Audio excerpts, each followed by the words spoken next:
अन्नदान से सुंदर काया की प्राप्ति होती है, और सेवा करने से बल की प्राप्ति होती है। जो इस जन्म में झाड़ू लगा रहा है, देव स्थान पे सेवा करा, उसको अगले जन्म में बल की प्राप्ति जरूर होगी, निरोगी काया और बल की प्राप्ति।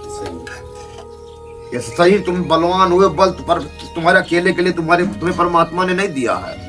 ये बल तुम्हें दूसरों की भलाई के लिए दिया। तो अपने कमजोरों की मदद करो, उनको ऊपर ना, उन्हें दबा दो।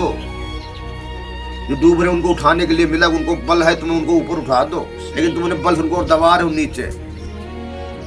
अब धन है, चाहे तुम उसका सदुपयोग कर लो चाहे दुरुपयोग कर लो, लेकिन फल तुम्हें वही मिलेगा जो तुमने कर्म किया है। अवश्य में भुक्तव्यम निज कृत कर्म शुभाशुभम पुनरपि जननम पुनरपि मरणम और पुनरपि जननी जठरे शयनम।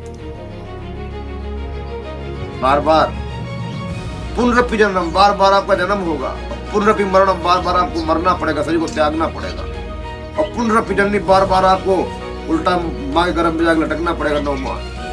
जठरे शयनम, जठराग्नि में ही अग्नि तपना पड़ेगा। फिर इंसान अच्छे बुरे कर्म करके सोचता में भोगना नहीं पड़ेगा, भोगना पड़ेगा। लेकिन एक ही चीज है कि जिसने अपने जीवन में प्रायश्चित कर लिया, प्रायश्चित रूपी जो अग्नि, अगर कोई गुनाह हो भी गया, अगर आप उसको माफ मन में अगर परमात्मा की शरण में हो, तो धीरे धीरे धीरे धीरे वो भी एक फांसी की सजा ना, एक कांटे से भगवान काट देते हैं। तभी वो दीन दयाल कहलाते हैं, जो दीनों पर दया कर। जहाँ तुम्हारी कोई नहीं सुनेगा, वहाँ तुम्हारी मालिक नहीं सुनेगा।